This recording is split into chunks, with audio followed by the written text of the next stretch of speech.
है ना। जैसा मन रखोगे वैसा ही सोचोगे, मन में रखोगे। अच्छा सोचो तो मन में भी अच्छा ही रहेगा।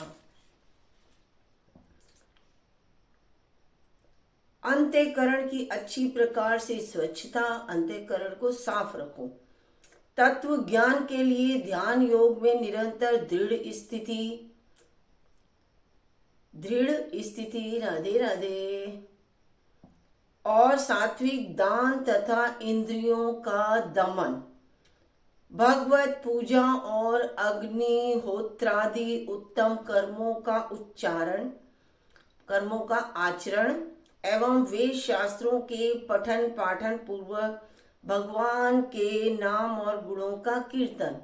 कहते हैं चाहे 2 मिनट करो, भगवान के आगे बैठो और कीर्तन करो। क्या बोलो? चाहे राधे राधे ही बोल लो, राम राम बोल लो, सिया राम बोल लो, मतलब बोलो, कीर्तन हो जाता है उसी के, भगवान के गुणों का कीर्तन। और स्व धर्म पालन के लिए क्या है कि हमें कष्ट सहन करना, यानी कोई दुख भी आ जाए तो आप उसे भी सहन करना सीखिए। एवं शरीर और इंद्रियों के सहित अंतःकरण की सरलता, मन वाणी और शरीर से किसी प्रकार भी किसी को कष्ट ना देना, गलत नहीं बोलना। कोई गलत बोल भी रहा है तो आप उसे अनसुनी कर दो, गलत मत बोलो।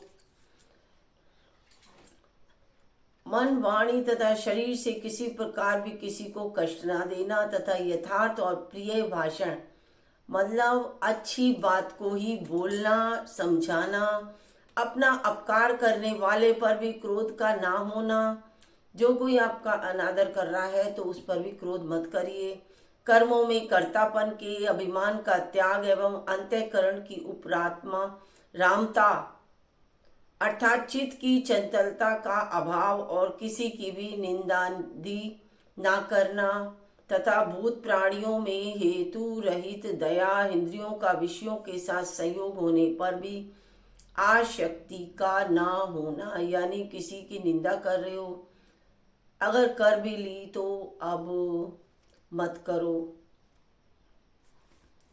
और कोमलता और लोक तथा शास्त्र के विरोध आचरण के में लज्जा और व्यर्थ चेष्टाओं का अभाव, तथा तेज, क्षमा, धैर्य और बाहर भीतर की शुद्धि एवं किसी में भी शत्रु भाव का ना होना, और अपने में पूज्यता के अभिमान का अभाव, यह सब तो है हे अर्जुन दैवी संपदा को प्राप्त हुए पुरुष के लक्षण हैं, जो ये दैवी शक्ति को प्राप्त होते हैं। अच्छा बोलना, अच्छा करना, अच्छा ही कर्म करना, अच्छा ही सोचना, अच्छा ही मन में बात को रखना, ये सब दैवीय लक्षण होते हैं। हे पार्थ, पाखंड, घमंड और अभिमान, क्रोध और कठोर वाणी एवं अज्ञान भी यह सब आसुरी संपदा को प्राप्त हुए पुरुष के लक्षण हैं। ये सब असुरी शक्ति के लक्षण हैं। उन दोनों प्रकार की संपदाओं में दैवी संपदा तो मुक्ति के लिए और असुरी संपदा बांधने के लिए मानी गई है। इसलिए हे अर्जुन, तू शोक मत कर, क्योंकि तू दैवी संपदा को प्राप्त हुआ है। हे अर्जुन, इस श्लोक में भूतों के स्वभाव 2 प्रकार के माने गए हैं, एक तो देवों के जैसा और दूसरा असुरों के जैसा। उनमें देवों का स्वभाव ही विस्तार पूर्वक कहा गया है, इसलिए तू क्या अब असुरों के स्वभाव को भी जान ले, कि असुरों का स्वभाव सभी जानते हैं कैसा होता है। लेकिन हाँ, कृष्ण भगवान फिर भी अर्जुन को बता रहे हैं, क्या? विस्तार पूर्वक मेरे से सुन। हे अर्जुन, असुरी स्वभाव वाले मनुष्य कर्तव्य कार्य में प्रवृत्त होने को और अकर्तव्य कार्य से निवृत्त होने को भी नहीं जानते हैं। इसलिए उनमें ना तो बाहर भीतर की शुद्धि है, ना श्रेष्ठ आचरण और ना सत्य भाषण ही है। वे आसुरी प्रकृति वाले मनुष्य कहते हैं कि जगत आश्रय रहित और सर्वथा झूठा एवं बिना ईश्वर के अपने आप स्त्री पुरुष के संयोग से उत्पन्न हुआ है। ये अपने आप ही उत्पन्न हुआ है, इसलिए केवल भोगों को भोगने के लिए ही है, इसके सिवा और क्या है। इस प्रकार इस मिथ्या ज्ञान को अवलंबन करके नष्ट हो गया है। स्वभाव जिनका तथा मंद है, बुद्धि जिनकी, ऐसे वे सबका अपकार करने वाले क्रूर कर्मी मनुष्य केवल जगत का नाश करने के लिए ही उत्पन्न होते हैं। जगत का नाश करने के लिए ही वे उत्पन्न होते हैं। वे मनुष्य दंभ मान और मद से युक्त हुए किसी प्रकार भी न पूर्ण होने वाली कामनाओं का आसरा लेकर तथा अज्ञान से मिथ्या सिद्धांतों को ग्रहण करके गलत विचारों को अपने अंदर ग्रहण करते हैं और आचरणों करके मतलब भ्रष्ट आचरण, राधे राधे, आचरणों से युक्त हुए संसार में बरतते हैं। वे मरण पर्यंत रहने वाली अनंत चिंताओं को आश्रय किए हुए और विषय भोगों के भोगने में तत्पर हुए एवं इतना मात्र ही आनंद है, ऐसे मानने वाले हैं वो। इसलिए आशा रूप सैकड़ों फांसियों से बंधे हुए और काम क्रोध के परायण हुए विषय भोगों की पूर्ति के लिए अन्याय पूर्वक धनाधिक बहुत से पदार्थों को संग्रह करने की चेष्टा करते हैं। उन पुरुषों के विचार इस प्रकार से के होते हैं कि मैंने आज यह तो पाया है, मैंने आज यह तो पाया है और इस मनोरथ को प्राप्त हो जाऊंगा।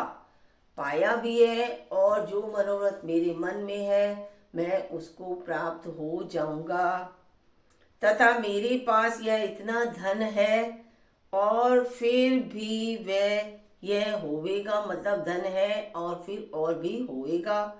वह शत्रु मेरे द्वारा मारा गया और दूसरे शत्रुओं को भी मैं मारूंगा, तथा मैं ईश्वर और ऐश्वर्य को भोगने वाला हूँ और मैं सब सिद्धियों से युक्त एवं बलवान और सुखी हूँ।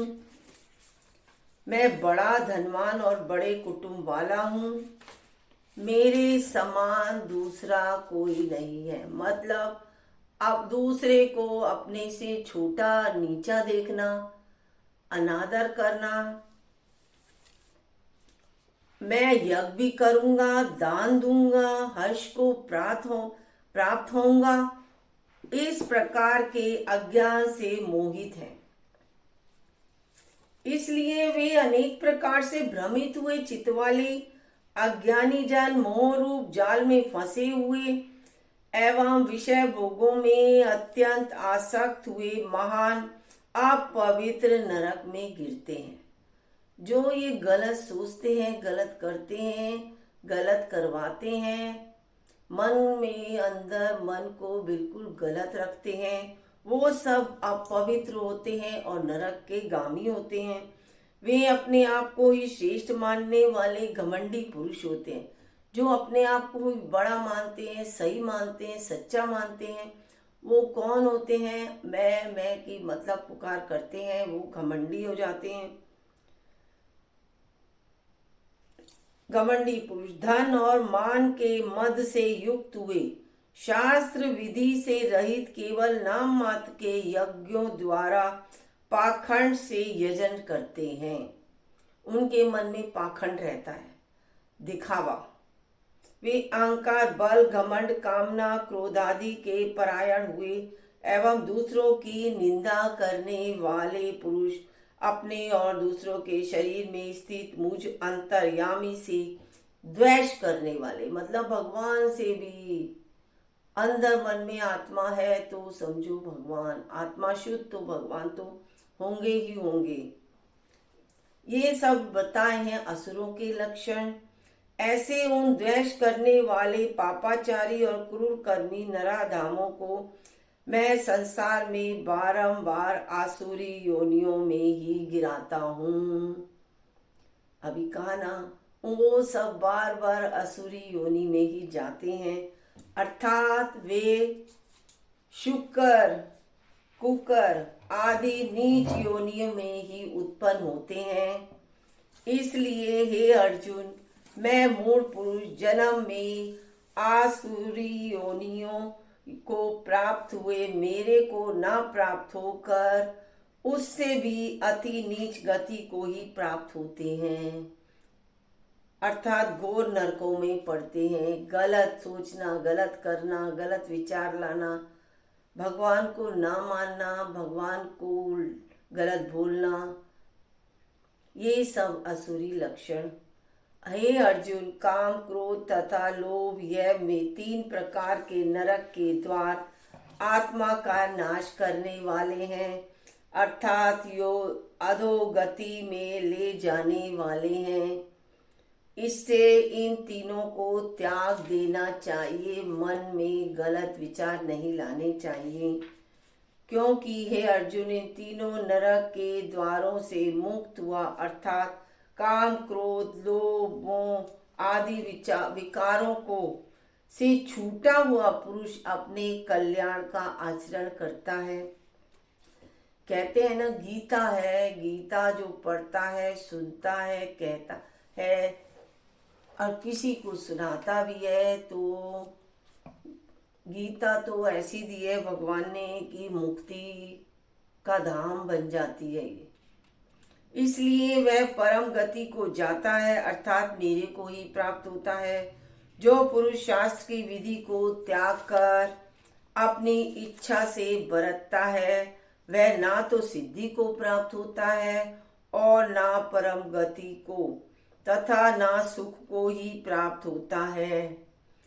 इससे तेरे लिए इस कर्तव्य को अकर्तव्य की व्यवस्था में शास्त्र ही प्रमाण है, ऐसा जानकर तू शास्त्र विधि से नियत किए हुए कर्म को ही करने के लिए योग्य है। ये भगवान खुद कह रहे हैं अर्जुन को उपदेश देकर। क्यों? जब कुरुक्षेत्र में युद्ध हुआ था महाभारत का, तो अर्जुन ने सारथी बने थे अर्जुन के कृष्ण भगवान, तभी उन्होंने ये उपदेश अर्जुन को दिए थे कि सबको कर्म करना चाहिए, सुख की इच्छा नहीं, कर्म करो फल देगा भगवान। ये है गीता का ज्ञान। कहते हैं ना, इसमें खुद ही भगवान ने कहा है, जैसा कर्म करेगा वैसा फल देगा भगवान। ये है गीता का ज्ञान, ये है गीता का ज्ञान, गीता का ज्ञान, ये है गीता का ज्ञान। आपको कैसा लगा आप बताइएगा। नए साल में फिर आपको ये गीता तो मैं शुरू करूँगी, लेकिन बड़े वाली गीता जो पूरी सार के साथ होगी वही मैं आपको सुनाऊंगी। आप कमेंट में बताइएगा जरूर। राधे राधे आप सभी को। अभी रामायण सुनाऊंगी मैं।